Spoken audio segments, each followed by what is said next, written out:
Hello, hope everybody can hear me.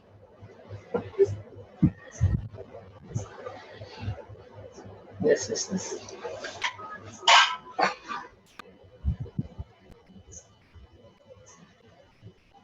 Okay, this is the setup.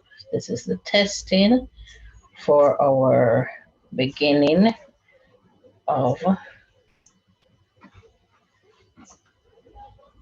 the meeting.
Is feeling stronger with small to scripture for us.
Ms. Benton, please say something for me to test the audio.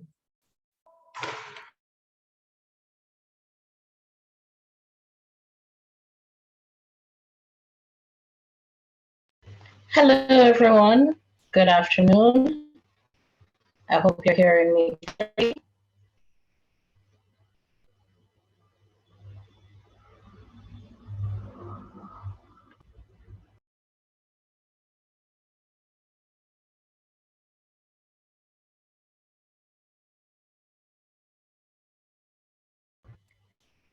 Was that heard clearly?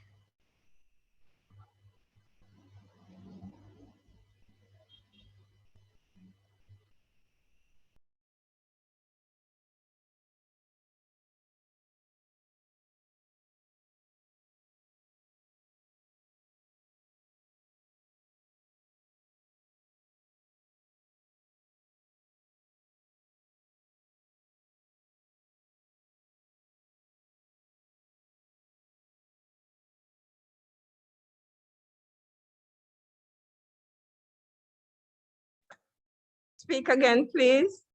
Ms. Benton, please say something again. Thanks. Hello, can everyone hear me clearly? Good evening, everyone. Or afternoon. Oh, it's afternoon. Everyone should just have had lunch.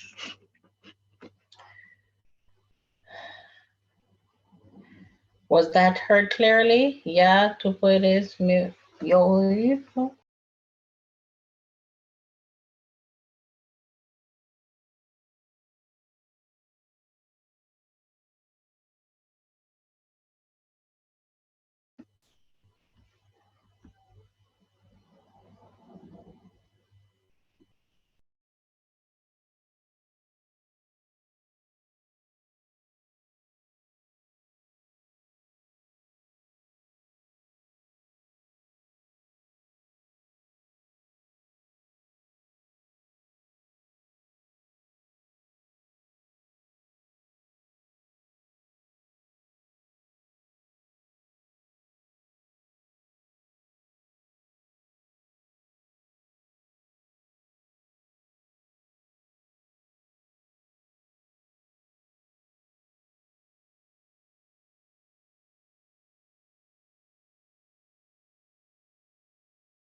Okay, welcome everyone. I believe that they are doing a prayer on the school side, and I've asked them to unmute so we know what's going on. Hello? Okay, good afternoon, everyone. To our presenters, I hope you are hearing us. Afternoon. You're hearing us, Dr. Beecher? Yes. Wonderful, all right. So my name is Vanessa Thompson Walters, and presently I'm the acting vice principal, and I'll be offering prayer. I was just finding out from the young ladies how they were feeling and encouraging them that by the end of today's session, those who were not feeling so happy or contented, those who are feeling sad or depressed, your spirits will be uplifted, all right? And you have to be open-minded to all of that, young ladies. You have to be open-minded. So at this time, I'll ask you just to close your eyes. You don't need to bow your heads, just close your eyes. And we are going to ask the Lord blessings on this afternoon's proceedings. Let us pray. Our Father who art in heaven, we are so thankful. We are thankful for your love. We are thankful for your grace and for your mercies. And we are thankful, Lord, because you have been with us through the days past, and even now we know that you are here with us. Lord, we thank you for this session and for the young ladies who are here to, Lord, share in this time. We thank you even for the presenters.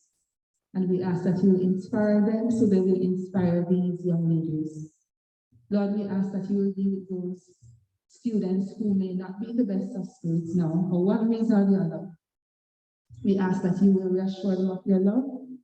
And we ask, Almighty God, that you will continue to be with them. And we ask that you will continue to supply every need. We pray that your blessing will be upon this career week, upon this session today, upon the two guidance counselors, and upon our school, St. Hilda's Jackson High School. We thank you for these blessings, and we thank you for your presence among us. In the name of Jesus, amen. Amen. At this time, our principal will be coming with the opening remarks. Mrs. Johnson.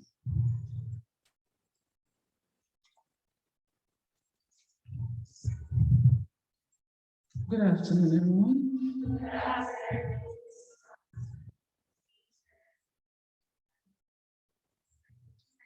And good afternoon to Caitlin. Is Caitlin hearing me? Yes, I am. Hi, Mrs. Johnson. How are you? I'm well. I'm well.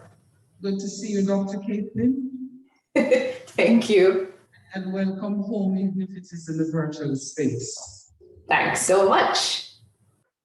Okay. All right, so here we are.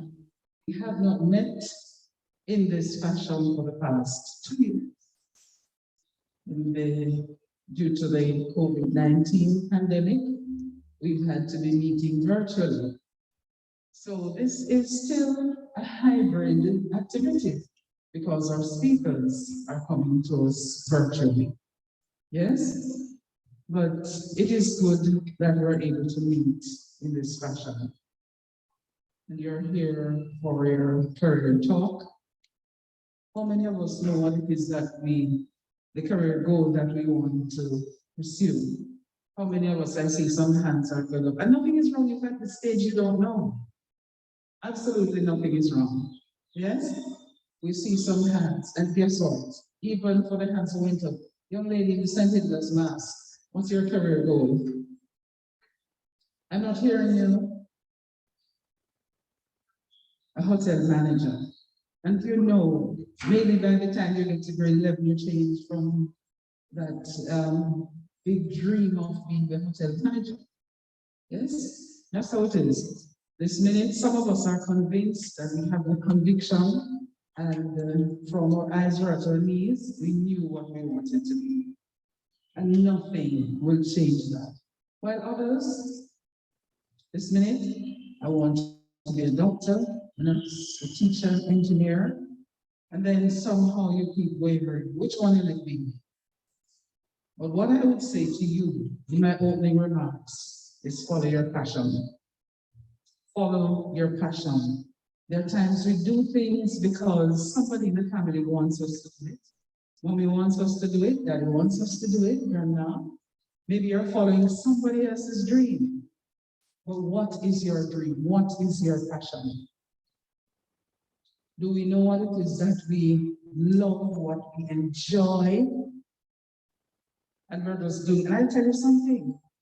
If you're doing it because you just feel like doing it, you're not going to give it your best shot.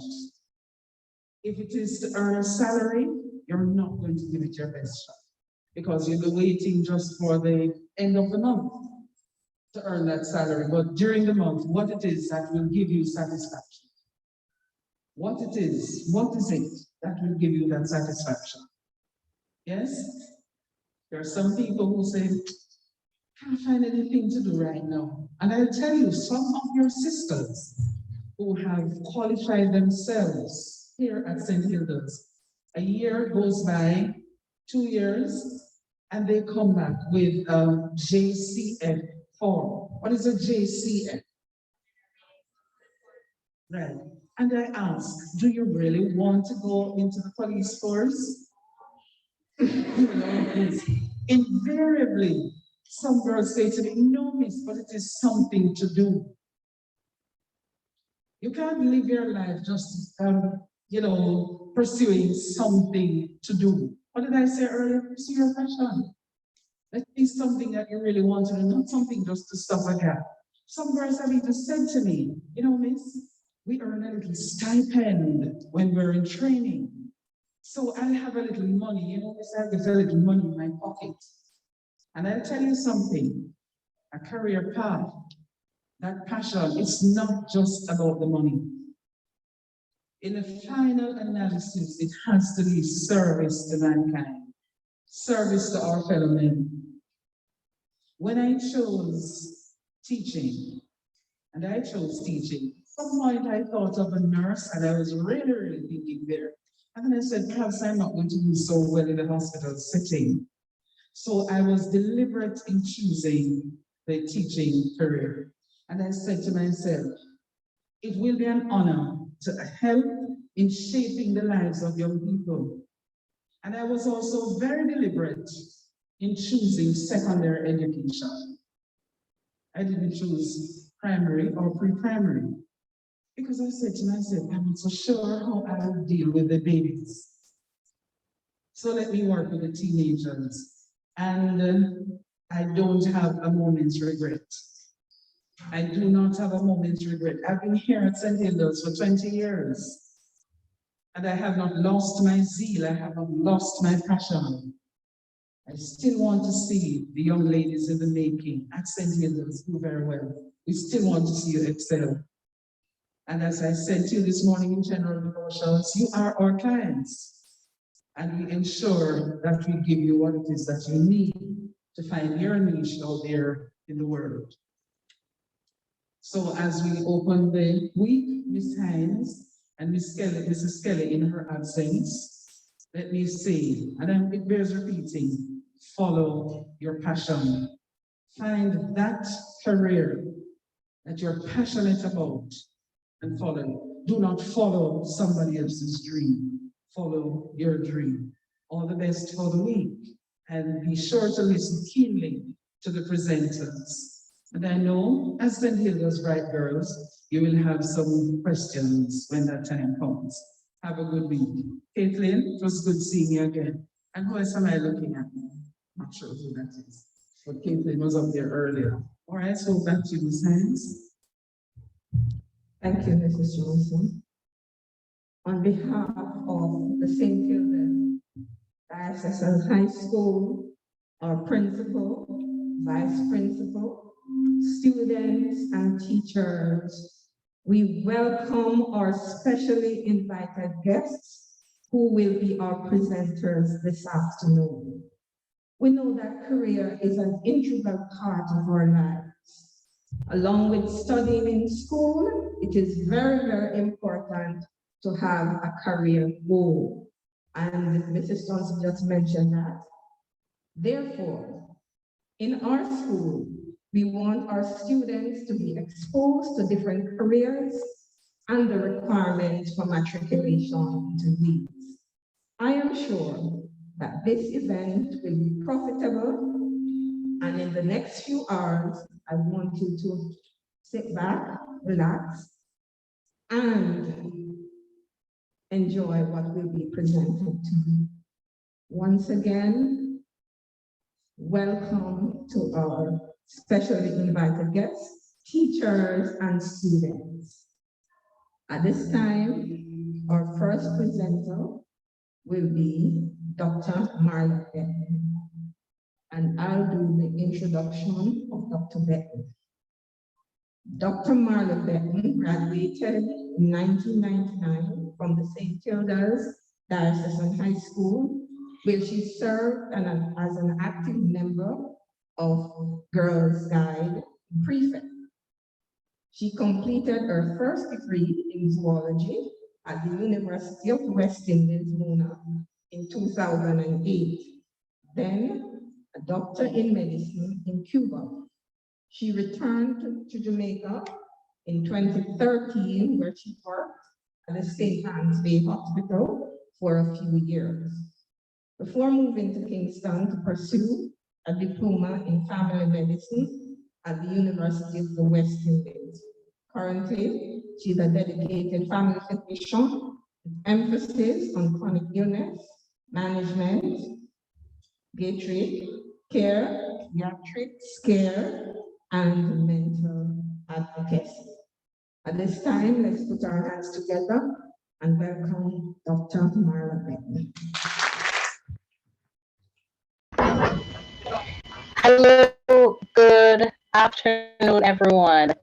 Thank you for that introduction, and I want to say thank you very much to Mrs. Reed Johnson and Ms. Hines from the Guidance Department for inviting me and the Alumni Association to be part of this lovely day. As you can tell by the introduction, I am a past student of this lovely institution, and currently I work as a family physician that is seeing, or general practitioner as you know it.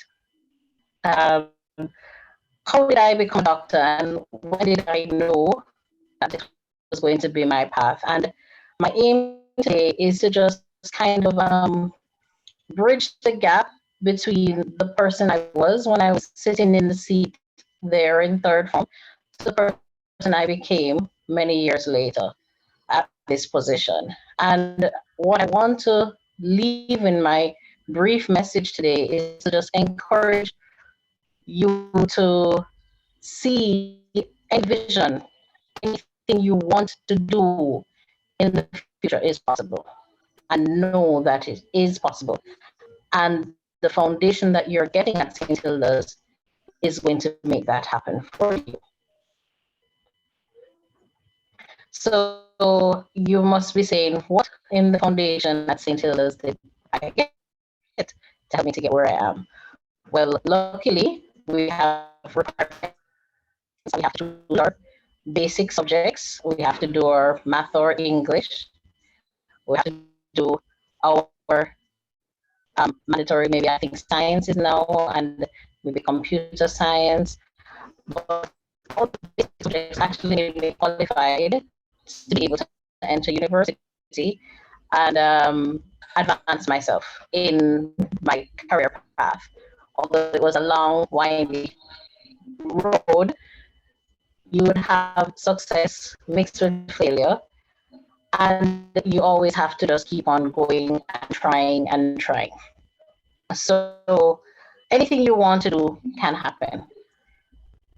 And Mrs. Reed Johnson basically stole my catchphrase, which I had, which is following your passion, because I did not know this was going to be my passion, and it came out through working and exposing myself to the things that I was interested in. So under the theme of building critical skills to navigate the future, I would encourage, if you have a spark of interest in any field at all,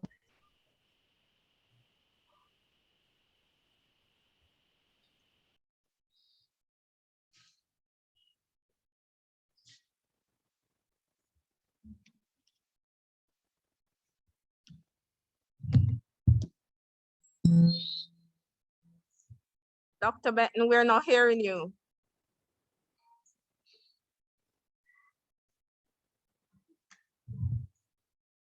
seek out persons in that and most likely not be refused. And the right to let you know that we are here to support you because we have stuff. I'm sorry. Are you hearing me now? I'm adjusting my mic. Are you able to hear me now? Yes, we are.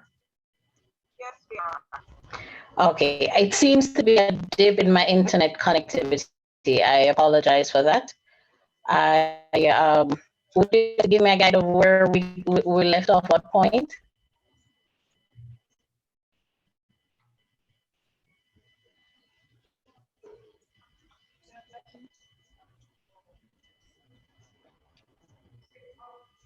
All right, I'm trying. Okay, I'll just go back to, in terms of mentorship and following your passion. Basically, if there's anything you have a small interest in, please seek out that field. So for me, initially, when I finished high school, I had an interest in becoming a dentist. And having an interest in becoming a dentist, I mentioned it to my dad, and he said, "What do you know about?" And I said, "Well, I know I need my sciences, and I have my sciences that I did in CXC. So I just go off to university and become a dentist." But luckily, my dad assisted me with getting a link one step further, which was just a simple call to our family dentist and saying, "Can she shadow you or observe?" And I observed him and shadowed him. And he actually incorporated me into the daily activities of being a dentist, where I discovered I didn't enjoy being a dentist. No offense to Dr. Visha, my hands couldn't take it. I developed arthritis early. Yes, so I developed arthritis, and my hands could not take the tool. Hand in position, it cramped up. And I was like, okay, maybe I'll do surgery and fix the hands. And this is where you're getting exposed to, you realize, but what is it that I like the practical application of cleaning teeth, or is it that I like interacting with patients? And that's where the transition came from, moving from being a dentist to becoming a family physician, because I enjoy interacting with patients, discussing their issues, and finding solutions. So being a doctor for me, or a physician for me, it's like problem solving. Hence, geriatric care, chronic illnesses, and even mental health issues, it's always about listening to the patient and working through their issues and then finding a solution. So that is where I would say following your passion and finding the right mentor will help you through to find your path. I surprisingly never knew that. Well, I knew I had a cousin that was a doctor, but I didn't know he would be such an inspiration to me after I became a doctor in the type of medicine I would practice. So sometimes we should follow the signs. You know, if there's someone in the field that we're interested in, align yourself with them.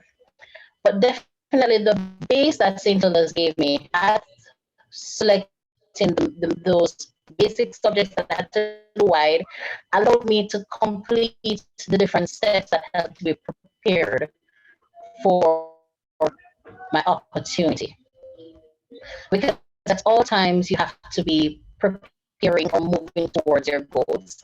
You can't sit at home and expect that you're going to reach your goals. You have to work towards your goals every day. And even if it might not seem like it's a direct path to your goal, you have to keep trying. So that is one of the key words. Try. Keep on trying. Even if you find physics to be the hardest thing ever, because it's a requirement to become a dentist, please try. And I actually kept on trying on physics. I still gave up even with the risk. I kept on trying, and I eventually passed physics when I was at university. So this is why I use my theme is for my life has been success to failure, because I kept on trying to be a dentist until I realized I needed to be a GP. But it was just keep pushing yourself towards goal and always remembering that you have what your true passion is and focusing on that passion. And for me, it was patient care.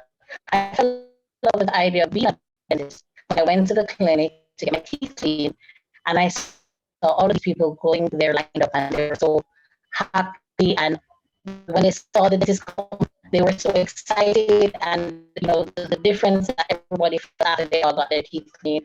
And I said, and I wanted to be that. And now, through being a family physician, I am seeing the difference in my patients when they come in and they see me and they feel changes in their lives and they improve. When my elderly patients start having less pain, or my patients that have diabetes end up controlled and come back and show me their numbers and say, look, doc, I'm doing better and I'm feeling better.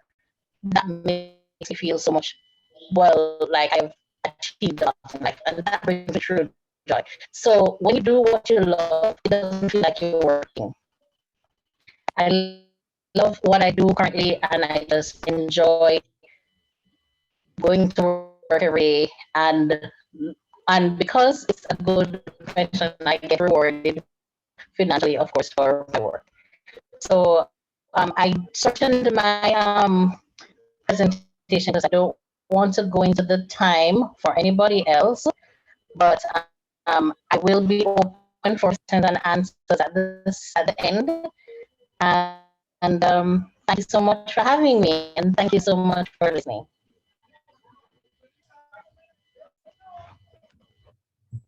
Okay, thank you so much, Dr. Bentley. We really appreciate your presentation. We know that because of internet connectivity, we had some challenge hearing you, but I'm sure that some of what you have said was heard by all students. Thank you so much again. At this time, we'll be having Tremaine Heeman, so the students who will be doing that introduction, please come.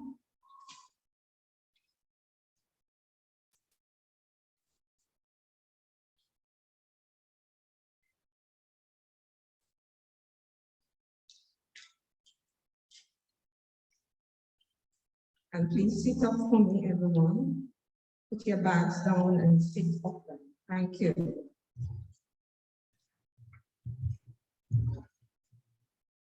Good afternoon, everyone. As Ms. Hines already said, I'll be introducing Tremaine Heeman. Tremaine Heeman is a Jamaican-born, Florida-born immigration lawyer. She is the managing attorney and CEO of the Heeman's Law Group, PA, based in Miami and Fort Lauderdale, Florida, and is eligible to practice U.S. immigration law in all 50 U.S. She is a 2019 graduate of the FIU College of Law in Miami, Florida. Mrs. Heeman is a proud immigrant hailing from Monique, St. Anne, Jamaica, attending the Monique Primary and Junior High School and St. Hilda's Benson High School thereafter. Her personal experience with the United States immigration system sparked her passion for immigration law. Before law school, she entered the United States as an international student and attended Broward College. First, obtaining her Associate of Arts in Pre-Law with highest honors, and then her Associate of Science in Paralegal Studies with high honors. She then worked as a paralegal for 5 years and simultaneously obtained her bachelor's degree in legal assisting summa cum laude from the Nova Southern University, Southeastern University. While attending FIU College of Law, Mrs. Hemans also noticed the significant lack of Black law students in her class and sought to do what she could to change the number of Black students in her school. She is very active in her school and in community service. She served as the 2018 to 2019 president of the H.T. Smith Black Law Student Association and the Caribbean Student Bar Association. During her tenure, she created the 1L Retention Committee to combat the low percentage of Black students who passed their 1L year. She also began quietly mentoring the 1Ls and 2Ls at school, who sought her advice on topics from study skills to tackling imposter syndrome. This was the birth of the Legally Trained Mentorship Program. At FIU Law, she also served as a student ambassador, traveling the country, recruiting minority students for FIU Law. A member of her school's diversity and inclusion committee, a member of the FIU Law trial team, and a student attorney in the Carlos A. Costa Immigration and Human Rights Clinic. She also became a published author in the University of the District of Columbia's Law Review for her article entitled The Intersection of Race, Bond, and Crimmigration in the United States. In pursuing her passion for social justice and immigration law, Mrs. Hemans interned in the Miami Immigration Court with the office of the Principal Legal Advisor for the Department of Homeland Security and numerous private law firms in the Miami area. After law school, she formally launched the Legal Chapter Mentorship Program, www.legallytrained.com, in April 2020, outside the walls of FIU, opening her big sister attitude to young men and women all over the United States, mentoring them from applying to law school, surviving law school, study for the bar, to obtaining positions as attorney, while always encouraging them to be proud of who they are and to celebrate the stories that led them to law school. She has assisted students in Washington, D.C., Georgia, California, as far as Jamaica and the UK. Her mentees have successfully been admitted to law school, some with scholarships and grants, excelled in school, and have passed their bar exam. Shireen's passion lies in advocating for diversifying the field of law, increasing 5% of Black lawyers across the nation and advocating for the rights of immigrants seeking their American dream, just as she said she had when she entered the United States. In pursuit of this passion, she founded the Hemans Law Group, PA, in May 2021. She specializes in family-based applications, removal defense cases, and immigrants who are falling victim to domestic violence and crimes, as well as personal injury premises liability and auto accident cases. She is a member of the Florida Bar, the United States Court of Appeal for 11th Circuit, the American Immigration Lawyers Association, and the Gwen S. Cherry Black Women Lawyers Association. Tremaine is the 2022 recipient of the Florida Bar's Young Lawyers Division Pro Bono Award and received the honor at the Florida Supreme Court on January 20, 2022. She has previously been awarded for the 2020 Pillar of the Community Award from her alma mater, Broward College. She received the Faculty Recognition Award for the FIU Law Graduating Class of 2019 for her exceptional leadership, service, and commitment to the College of Law. She lives by the motto and Bible scripture of Philippians 4 verse 13, which states that I can do all things through Christ who gives me strength.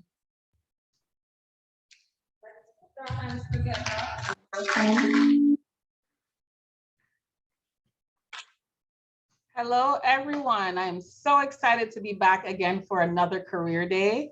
Hopefully one time I'll have an excuse to fly home to come do this in person, but for now, I'm super excited to be back with you guys today. I apologize for sending my giant long bio. That was very long, but you did a wonderful job reading it, my love. But I'm really excited about the topic today. From the long bio, you can tell that I'm very, very, very passionate about mentorship and helping young people find their way in their careers, in life, and everything. So I'm really excited about this, building critical skills to navigate the future topic, because I think it's very important that you guys understand that you kind of have to start early, you know, and trying to figure out who you're going to be and how you're going to show up in this world, even if you don't know as yet what you want to be. I understand not everybody is a weird kid like me who knew I wanted to be a lawyer when I was 12. Not everybody's like that, which is fine, but there are certain skills that you pick up along the way that you learn from your teachers like Miss Hines and everybody else that pretty much will shape you as a person. And believe it or not, there are certain things that once you hone in on them as skills, as life skills, people will want to help you, you know? So I jot down some of my big hitters, as I call them. The first one is to dream big. I always tell kids that I speak to back home that where you start off in life does not determine how far you go. Your dreams should not match where you were born, right? I'm from Moneague, which is, if you know where Moneague is, then great. Most people do not know where Moneague is. Small town, if you know about the Teachers College and Moneague Teachers College, then of course you know where Moneague is. It's a very tiny town, way out, like 40 minutes outside of Ocho Rios. But again, I knew at 12 that I wanted to be an attorney. I didn't know how that was going to happen, but that's what I wanted to do. And I feel like because I kept my grades up and kept that focus in mind, the universe kind of aligned for me that way. I had to overcome a lot of challenges and, you know, deal with a lot of no's in my life and a lot of things that should have stopped me from pursuing this dream. But because I knew what I wanted to do and that was my dream, I kind of willed it into being, so to speak. So do not think that that's just something that people say on Disney Channel. You can literally will whatever you want out of life into being if you work hard enough to make it happen, right? So dream big. The next thing is to be kind. A lot of times that's a skill that a lot of people don't find to be very important. I'll tell you myself, I have a lot of mentees. I have employees, I have people who I, you know, refer clients to and all kinds of stuff in this sphere that I'm working in right now. And if I find that somebody who wants my help is not a kind person, I personally am not going to help you. If I find that, you know, you're like an overly competitive person who you're not even competitive in the sense that you want to be your best, you just want to be better than somebody else or try to make somebody else look bad for you to look good, that's a serious character flaw for me. So I don't want to be associated with a person like that. Being kind is a skill that people take for granted. And I think if you practice that even at this young age, going into adulthood, that's something that's going to become very important in your life, especially at work. I'm sure everybody that's here has a previous, see, Lynn's already nodding her head, a previous experience with a coworker who was not so great to them, who was not so kind, a supervisor or manager who was not so kind. And when it came time for them to need help with something, I'm not going to help you because you're not kind. Like, why would I want to help you? So I always think like that, like, how does this action that I'm doing, or how is my behavior right now making me show up in the world? How do I appear to other people? Would somebody else want to help me with what I need at this present moment? So always think in terms of that when it comes to being kind. The next point I want to bring up is that you have to learn humility, right?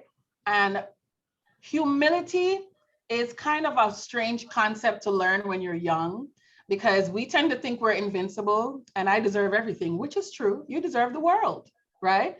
However, you have to learn to be humble and appreciate where you are right now. So right now you're in school, you have people who are above you, you have your form prefect, you have your form teacher, you have your principal and stuff. You have to learn respect for those who are put in authoritative positions above you, right? Learning respect for authority is very important. That's another life skill that's going to help you in your career as well.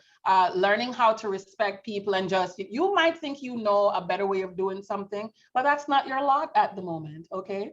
I worked a billion jobs before I got into my career, and one of them was working at a supermarket. I worked at a supermarket slicing cheese. I didn't even eat meat at all, but that was my job, slicing cheese and slicing different types of deli meats and stuff.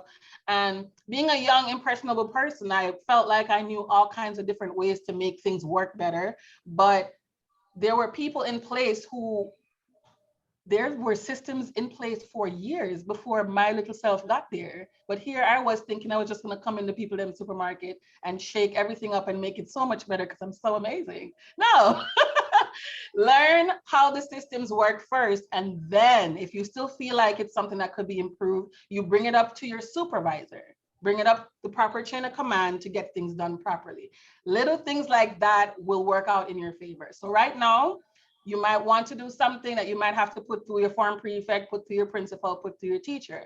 That's how you have to deal with it. Like, trust me, high school teaches you so much about how to show up in the actual world. So respect authority and remain humble, right? And respectful. Be grateful.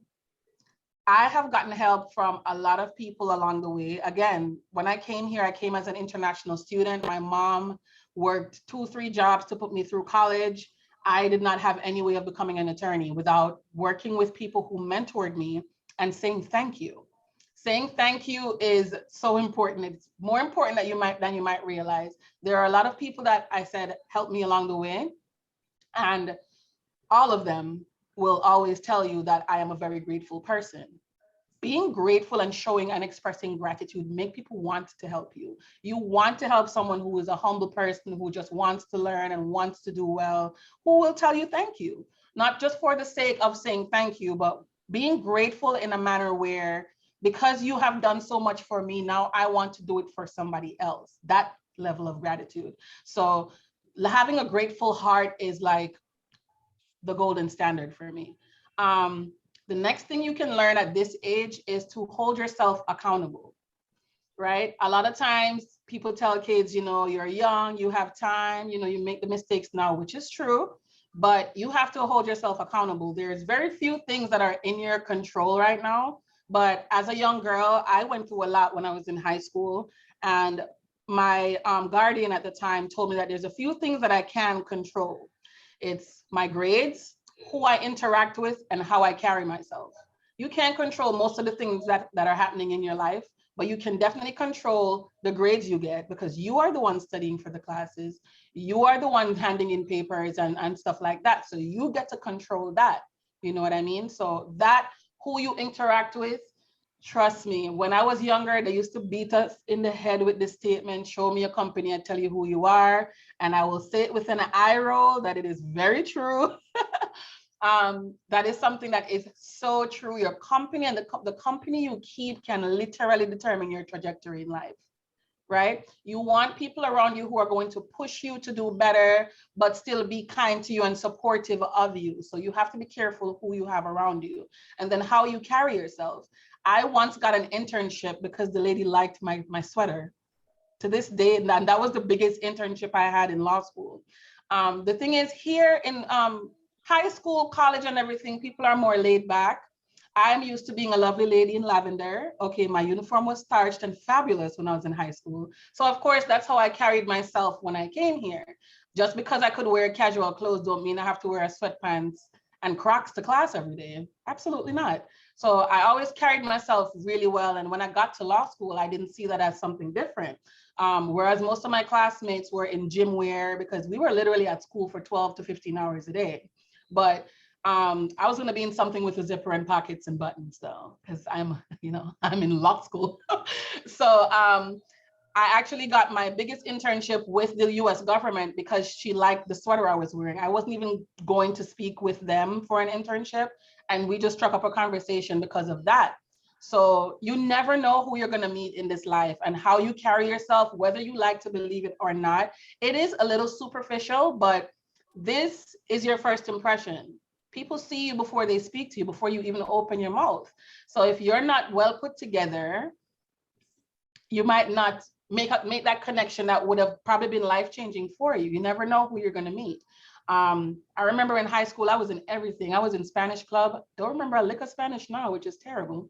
But we would travel all over the island to go do competitions and a bunch of other stuff. I was in Key Club. I was in UNESCO, all kinds of stuff. You never know who you're going to meet because St. Hilda's puts you in such a great position to meet so many different kinds of people, so many professionals. The alumni base is huge. There's a bunch of us doing all kinds of amazing, incredible things, like Dr. Beecher over there. So, you want to put yourself in a position where, when Tremaine comes to St. Hilda's and be like, look at that little girl, look neat. Come here, let me talk to you for a second. You never know what someone's going to gravitate towards. So always make sure you put yourself together. Have respect for yourself and how you carry yourself. Those are the things you can control at this age. So focus on that. Another thing which is hard for teenagers is you're all trying to figure out who you are as people. Hello?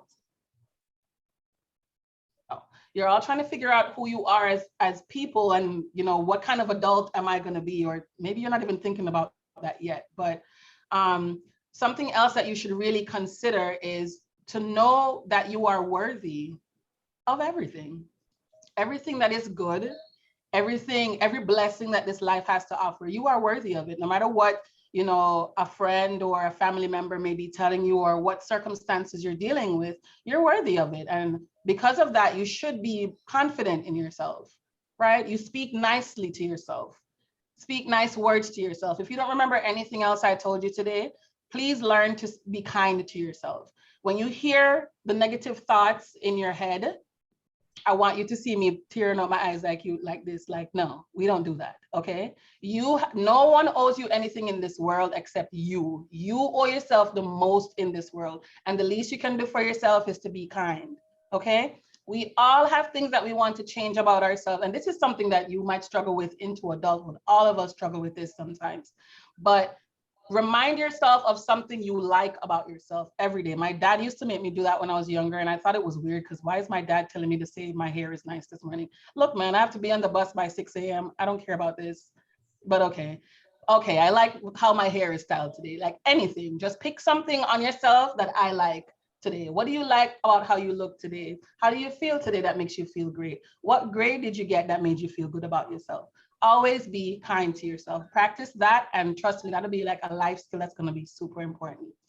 Another thing is, you guys are super young. The world is your oyster. You are a blank slate. Explore everything. Try new things. Join every club. I knew people that were in the choir that couldn't sing a lick, but they were in the choir and they were going on the trips with us, traveling and everything. Like, there is something I remember in high school, people used to say enough.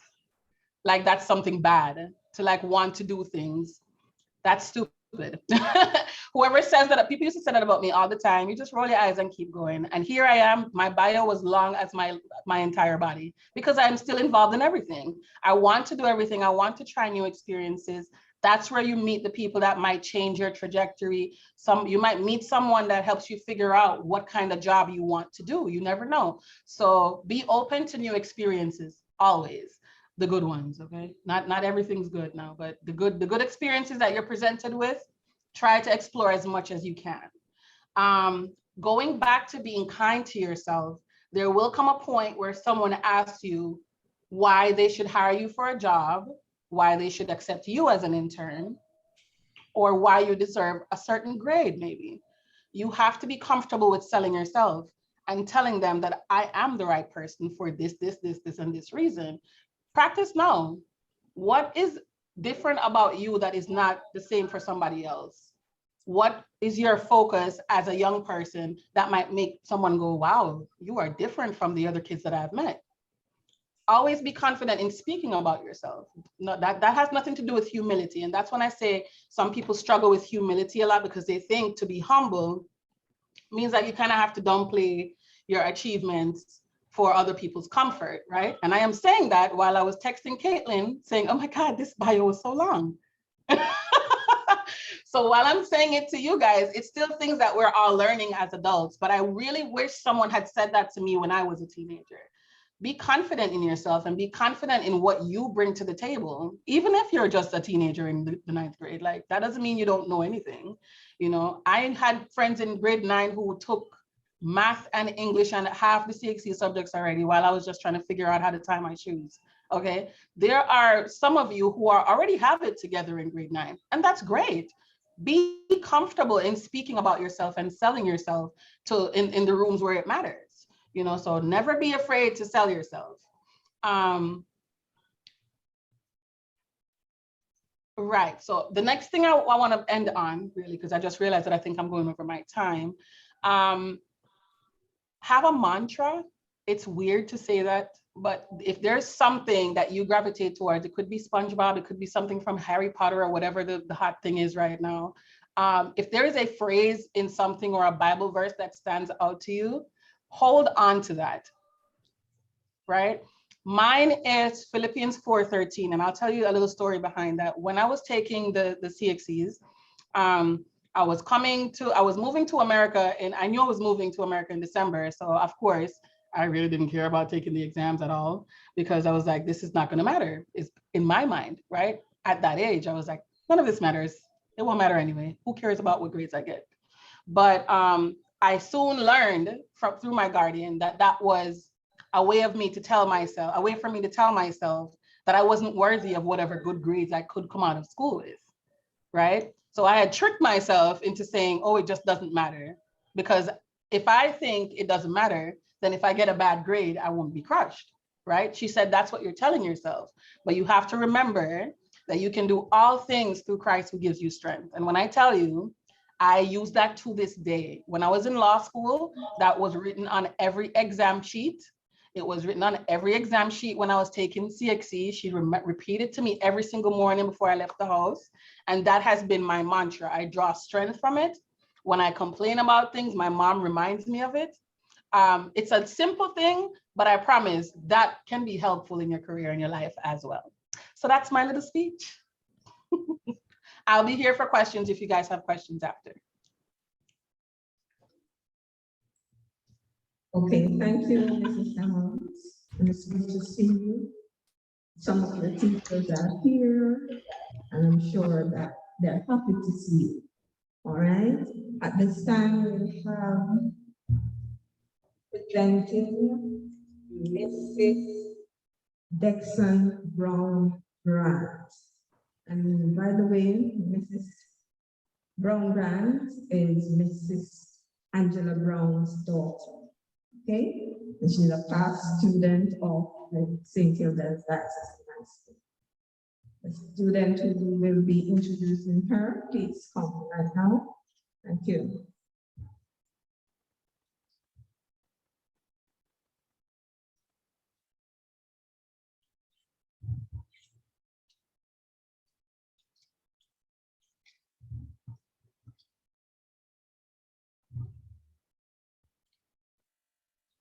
Good afternoon, everyone. Dr. Dexter Brown is an adjunct assistant professor of chemistry in the Department of Chemistry and Biochemistry at the Queen's College of the City University, New York, and a substitute lecturer in the Department of Chemistry at New York College. Throughout her educational career, she has achieved a PhD in molecular and cellular pharmacology from Stony Brook University of Medicine in 2016, a BSc in chemistry from New York College in 2019, an ASc in natural sciences from the College of Agriculture and Education in Portugal in 2003, and a diploma and school leaving certificate from the St. Hilda's High School in 2009. Her work experience includes teaching engagements at New York and Queens colleges, volunteer interviewer and New York State COVID-19 contact training initiative, teaching and mentorship at the Stony Brook University. She has also conducted and completed research at Columbia University, Stony Brook University, and York.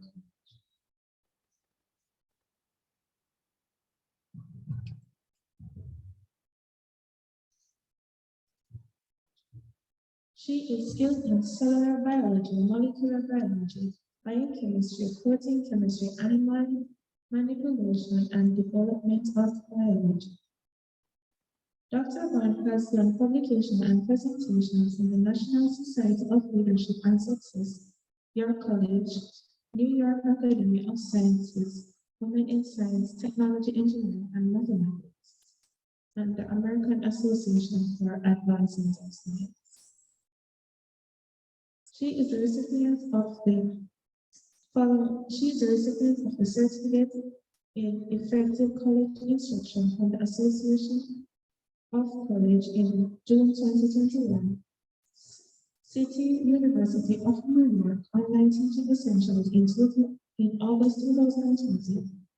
Dr. W. Howard Turner Fellowship from August 2014 to May 2016, and Minority Access to Research Careers Award from March 2008 to May 2019.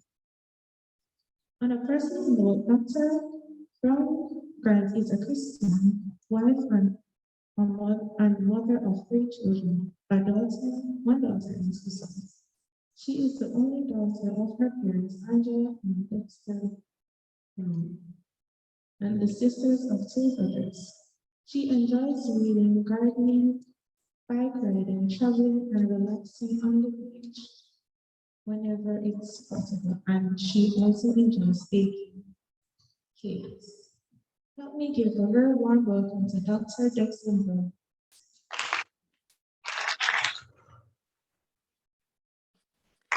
Thank you very much to Mrs. Heather Reed Johnson, Principal, Mrs. Angela Brown, Vice Principal, Mrs. Vanessa Thompson Walters, Acting Vice Principal, Ms. Sonia Hines, Mrs. Paula Kelly, Guidance Counselors, all the other teachers that are present, or Alumni Chapter President, Dr. Marla Betton, fellow alumni, and my grade 9 sisters, good afternoon to you all. Thank you very much to Ms. Hines, Mrs. Kelly, and Dr. Betton for the invitation and the opportunity to participate in the grade 9 career day this year.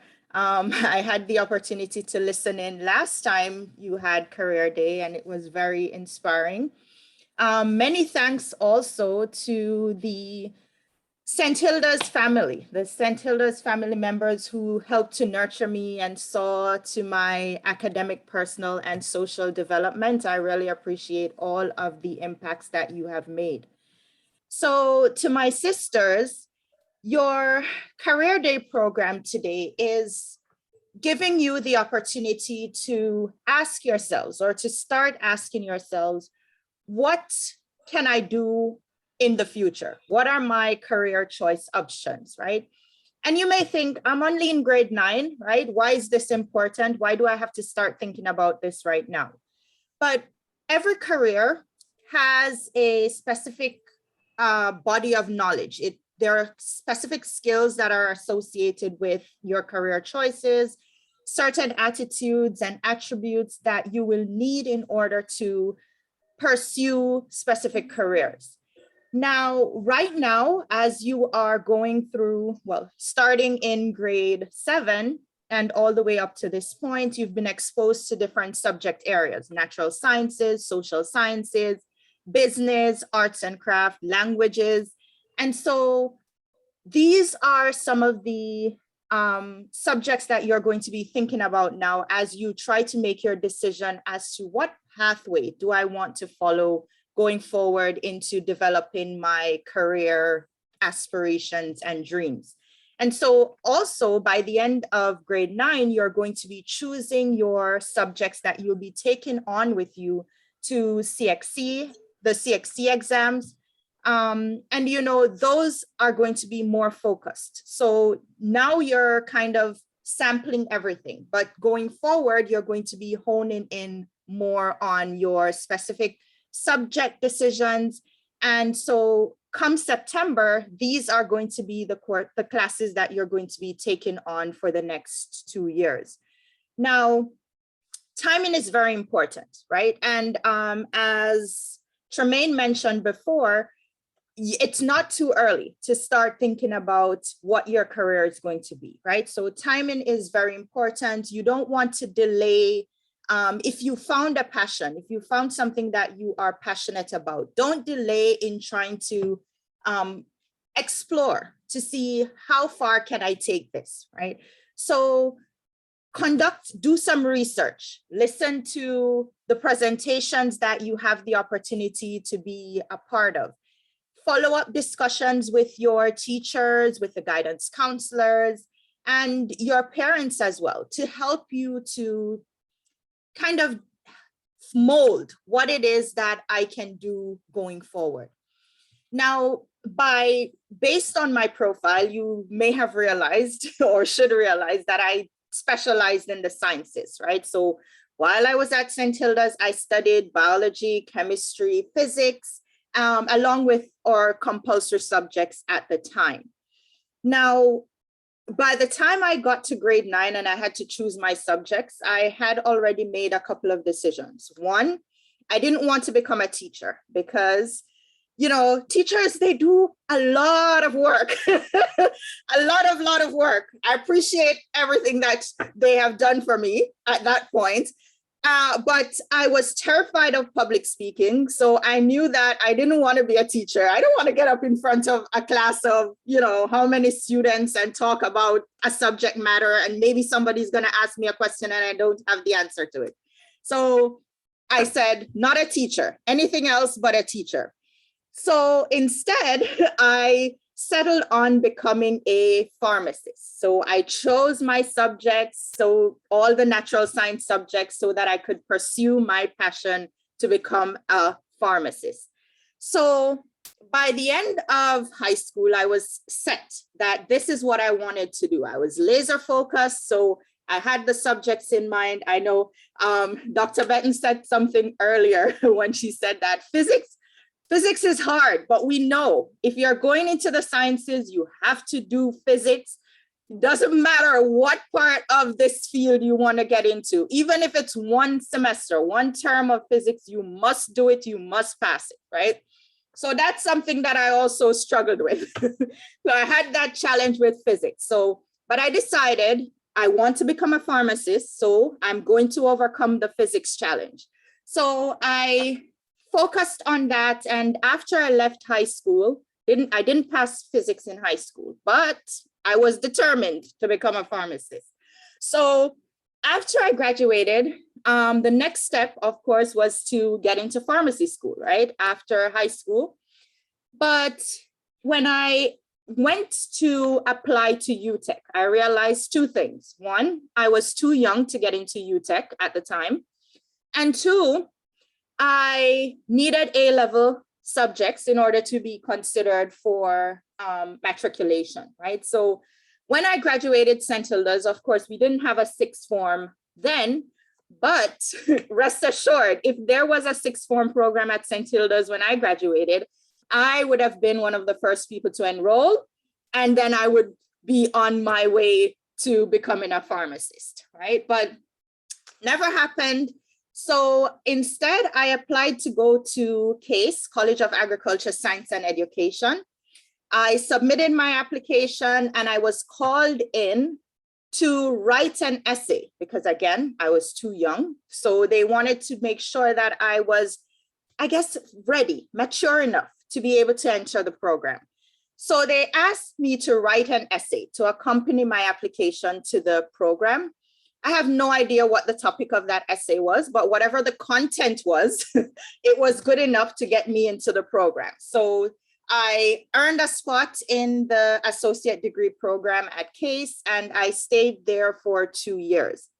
At the end of the 2 years, or almost at the end, there was another opportunity for the next step, right? So I'm still on track to becoming a pharmacist. And there, I was introduced to a program, which was a bilateral scholarship program between Jamaica and Cuba, where I could go to Cuba and study to become a pharmacist, right? So I said, okay, I'm back on track. I'm going to apply for this program. If I get in, I can go there.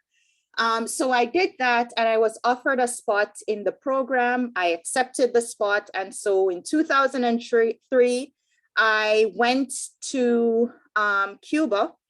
I spent 2.5 years there. My first year, the first year when you go there, usually it's a year where you are learning Spanish, and more importantly, you are learning your science subjects in Spanish. So it's a preparatory year for your program.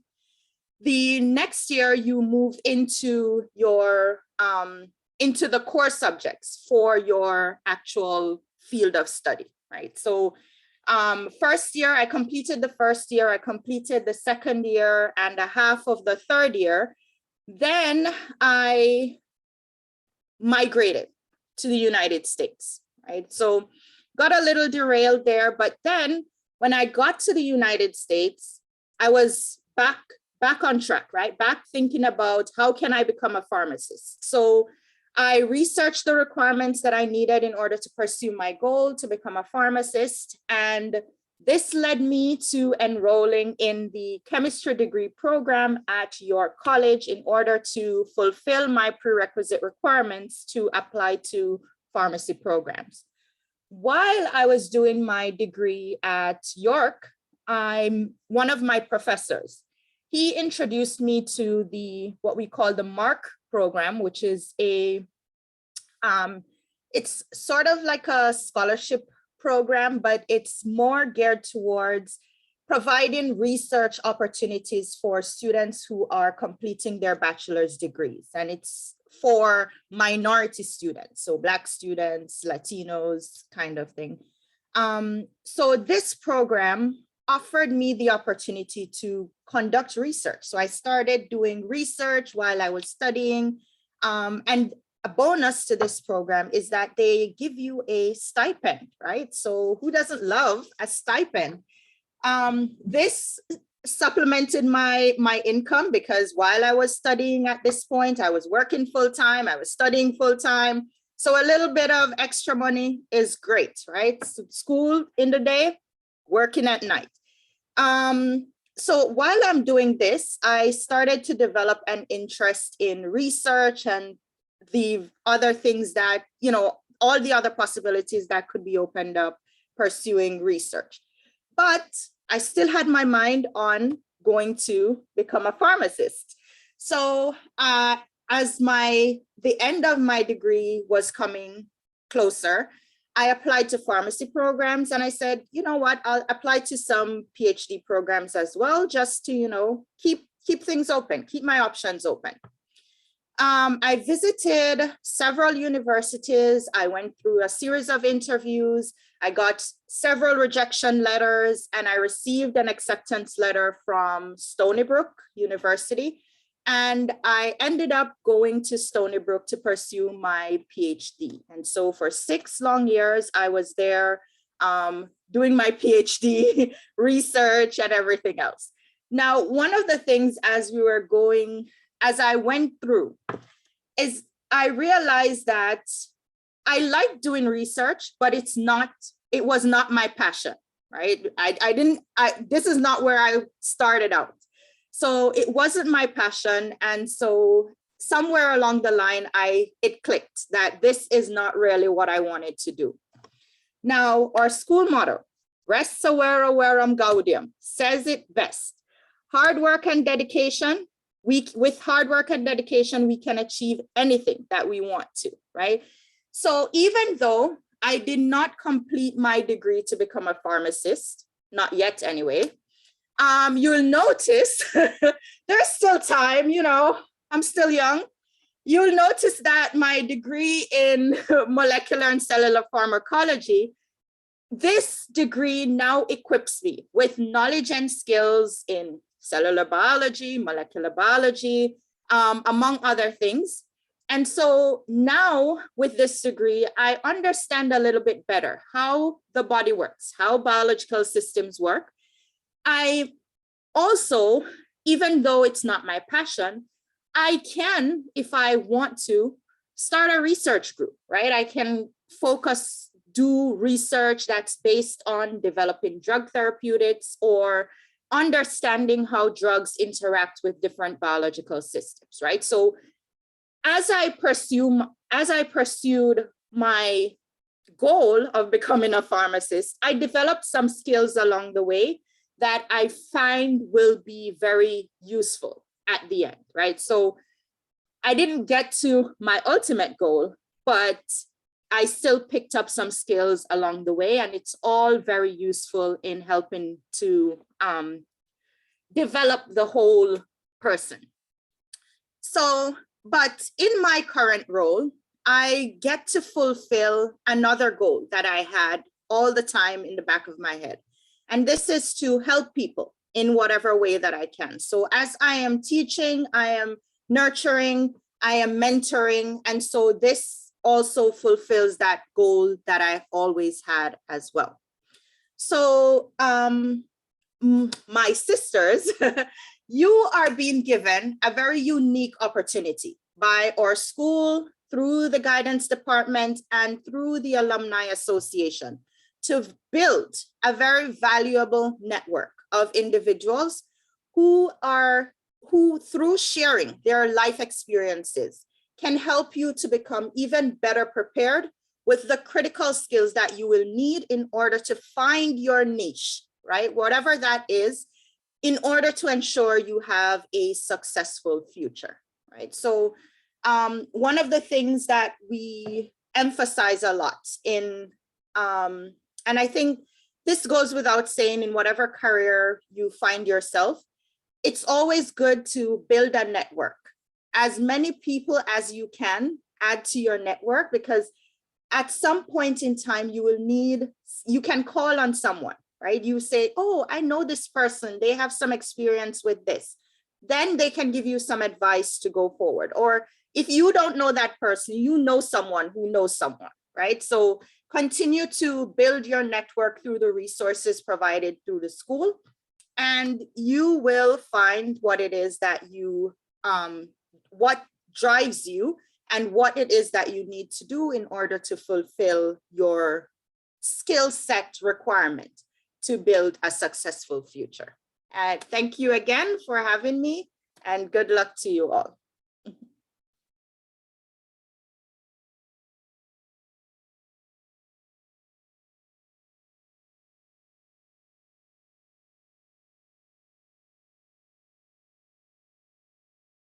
Oops, I think we lost them.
Any update, Marla?